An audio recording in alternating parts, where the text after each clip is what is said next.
Now आज सुबह से आप लोग ये न्यूज़ सुन रहे होंगे कि ईरान की एयरलाइन का एक प्लेन भारत के एयर स्पेस के ऊपर जब फ्लाई कर रहा था तो कहीं से न्यूज़ आ गई कि इस एयरप्लेन पर एक बॉम्ब है। उसके बाद पैनिक फैल गया और इस एयरप्लेन ने एक बार को इमरजेंसी लैंडिंग करने की कोशिश करी भारत में। हमने और ऑप्शन भी दिए इस प्लेन को कि कहीं और लैंड कर सकते हो आप, मगर इन दी एंड इंडियन एयरफोर्स के एस्कॉर्ट करने के बाद ये प्लेन भारत के एयर स्पेस से बाहर चला गया। यहाँ पर आप देख पाओगे bomb threat on Iran China flight passing over India air space, Indian air force jet dispatch. अब पहली बात तो आपको यह समझ में आ गई कि ये प्लेन ईरान से जा रहा था चाइना में, अब रास्ते में इंडिया पड़ता है तो इंडियन एयर स्पेस के ऊपर ये गुजर रहा था और ये प्लेन बिलोंग करता है महान एयरलाइंस को। अब यहाँ पे आप एक बेसिक ज्योग्राफी का क्वेश्चन पूछ सकते हो कि ईरान तो जी ये यहाँ पे हो गया, चाइना यहाँ पे है, तो अगर मान लो इनको जाना है चाइना में तो सीधा इस तरीके से ये क्यों नहीं गए, ये इस तरीके से नीचे से यहाँ पर क्यों जा रहे थे। देखिए इसके दो कारण हैं।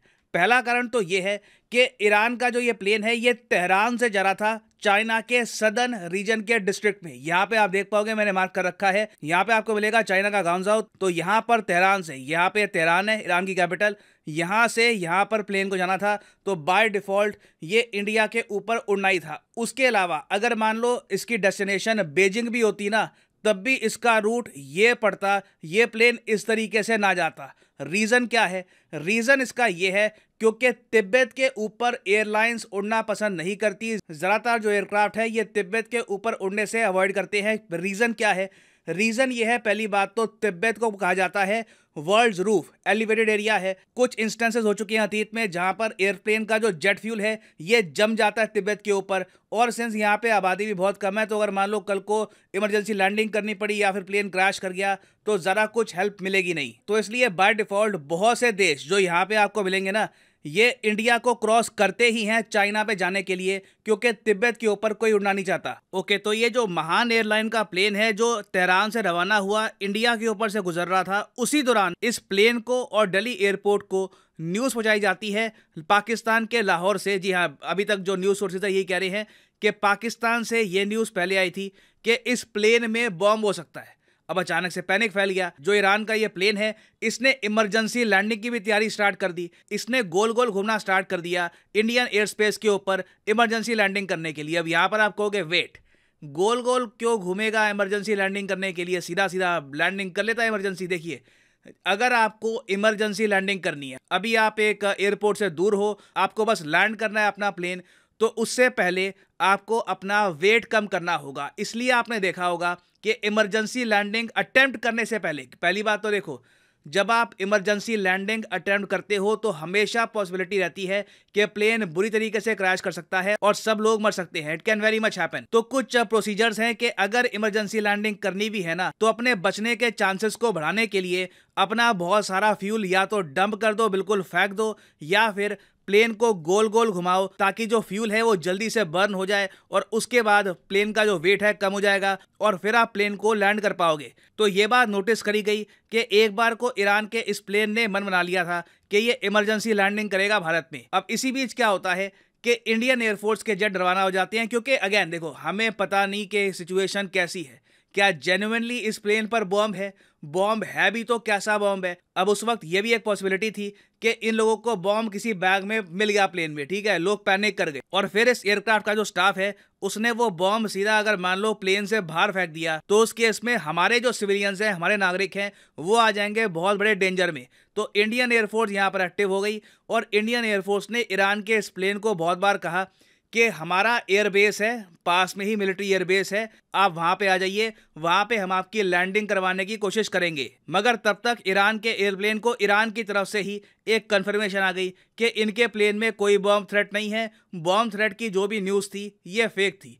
और फिर ये प्लेन चुपचाप आगे फ्लाई करना स्टार्ट कर गया और इंडियन एयरफोर्स हमेशा यहाँ पे एक्टिव थी, क्योंकि अगेन हमें अभी भी क्लैरिटी थी नहीं कि यहाँ पर हो क्या रहा है, सिचुएशन कितनी खराब है। तो इस प्लेन को प्रॉपरली हमने एस्कॉर्ट किया जब तक ये प्लेन भारत की धरती से बिल्कुल बाहर नहीं चला गया। और अब आप यहाँ पर पूछोगे कि क्या पॉसिबिलिटी थी कि अगर मान लो इस प्लेन में बॉम्ब होता या फिर ये प्लेन हमारी ना सुन रहा होता, ये प्लेन एक थ्रेट पोस्ट करता भारत पर, तो क्या इस प्लेन को हम शूट डाउन कर सकते थे। देखिए, जब सिचुएशन बहुत ज़्यादा खराब हो जाती है तो एक ऑप्शन हमेशा रहती थी कि सिविलियन एयरक्राफ्ट को भी हमें शूट डाउन करना पड़ता, मगर जब से का एक इंसिडेंट हुआ है यूएसएसआर के साथ, तब से हमने ये देखा है कि दुनिया भर की एयरफोर्स सिविलियन एयरप्लेन को लेकर थोड़ा सा धैर्य रखती है और उनको टाइम देती है। अब आप कहोगे 1983 में क्या हो गया था? बहुत सैड इंसिडेंट हुआ था जिसको हम कहते हैं कोरियन एयरलाइन फ्लाइट 007। इसमें क्या था कि यूएसए के अलास्का से, यहाँ पे आप देख पाओगे ये तो मेन यूएसए है, उसके अलावा ये जो ऊपर का पार्ट यहाँ पे आपको दिख रहा है ये भी यूएसए का पार्ट है, इसको कहा जाता है अलास्का। तो अलास्का से साउथ कोरिया एक फ्लाइट जा रही थी। अचानक से क्या होता है, उस टाइम ऑब्वियसली यूएसएसआर था, रशियन फेडरेशन तो था नहीं, यूएसएसआर और ज़्यादा बड़ा था। तो यूएसएसआर की ज़मीन यहाँ पर फैली हुई थी, इनका एयर स्पेस भी बहुत बड़ा था। तो अनफॉर्चुनेट बात ये हो गई कि जैसे ही ये प्लेन फ्लाइट कर रहा था उसी दौरान ना सी ऑफ ऑस्टॉक के आसपास यूएसएसआर एक मिसाइल को टेस्ट कर रहा था। और फिर अचानक से क्या होता है कि जो ये कोरियन एयरलाइंस का प्लेन है ये गलती से यूएसएसआर की टेरिटरी में एंटर कर जाता है। आई मीन ज़्यादा तो नहीं मगर थोड़ा सा ही एंटर करता है। और जो यूएसएसआर की एयरफोर्स है ये हो जाती है अलर्ट, इनको लगता है कि ये यूएसए का स्पाई प्लेन है, ये जासूसी कर रहा है यहाँ पर। तो अचानक से आप समझ सकते हैं उसके बाद क्या होगा, यूएसएसआर ने एक फाइटर प्लेन रवाना कर दिया और उस फाइटर प्लेन ने एक वार्निंग देने के बाद सीधा इस प्लेन को शूट डाउन कर दिया। कई अमरीकी, कई साउथ कोरियन नागरिक मारे गए। टोटल बताया जाता है कि 269 लोग मारे गए थे और ये कोल्ड वॉर एरा का एक बहुत ही ज़्यादा अगली इंसिडेंट था। इसके बाद एक पॉसिबिलिटी ये भी थी कि यूएस एक बार को स्ट्राइक भी करता है यूएसएसआर को, मगर कहीं ना कहीं मैं कहूँगा मामला फिर ठंडा पड़ गया, दोनों कंट्रीज़ में सेंस वापस आ गई। मगर जो कोरियन एयरलाइंस फ्लाइट 007 का हादसा था, आज भी दुनिया भर की एयर फोर्सेस के आपके लिए दिमाग में रहता है कि गलती से हम एक सिविलियन एयरक्राफ्ट को एक स्पाई प्लेन या फिर किसी और टाइप का थ्रेट मानकर बिल्कुल शूट डाउन ना कर दे। तो इसलिए मैं कहूंगा कि भारतीय वायुसेना ने बहुत ही मैच्योर तरीके से ये सारा इशू हैंडल किया है। नहीं तो पैनिक में आप कुछ भी कर सकते हो, ठीक है। यहाँ पर बहुत ज़्यादा पेशेंस, मैच्योरिटी दिखाई गई। जो भी गाइडलाइंस हैं मिनिस्ट्री ऑफ सिविल एविएशन की, bureau of civil aviation security की, इसको प्रॉपरली फॉलो किया गया और फाइनली ये प्लेन जो है ये चाइना में लैंड कर चुका है। और बॉम्ब का जो भी थ्रेट था ये फेक था। और अभी तक वैसे पाकिस्तान की तरफ से कंफर्मेशन आई नहीं है कि लाहौर से जो ये न्यूज़ आई थी, लाहौर एयर ट्रैफिक कंट्रोल से जो न्यूज़ आई थी कि यहाँ पर हो सकता है बॉम्ब का थ्रेट, ये न्यूज़ इन लोगों को कहाँ से मिली और क्या इन लोगों ने गलत प्लेन को इन्होंने जो आगे न्यूज़ कैरी फॉरवर्ड कर दी थी।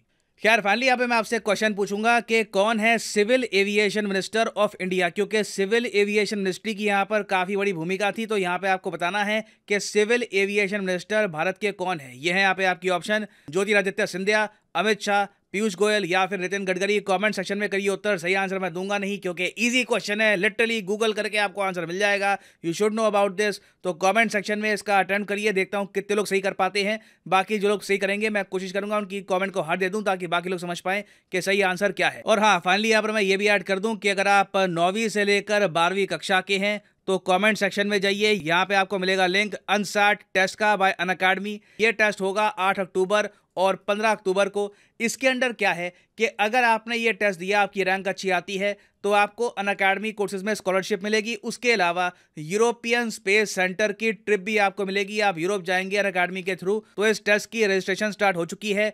यहाँ पे लिंक पर करिए क्लिक, ये जो भी यहाँ पे आपके डिटेल्स हैं फिल कर सकते हैं आप। कोड आपसे यहाँ पे पूछे तो कोड डाल दीजिएगा PD10। और ये टेस्ट का एक प्राइस भी है, जी हाँ, टेस्ट का एक एंट्री प्राइस है 99 रुपीज़ का। और फिर आप ये टेस्ट अटेंड कर पाओगे 9 अक्टूबर को। तो good luck to all of you. और इसी नोट के साथ यह है वीडियो का अंत। Thank you for listening and as always God bless you all.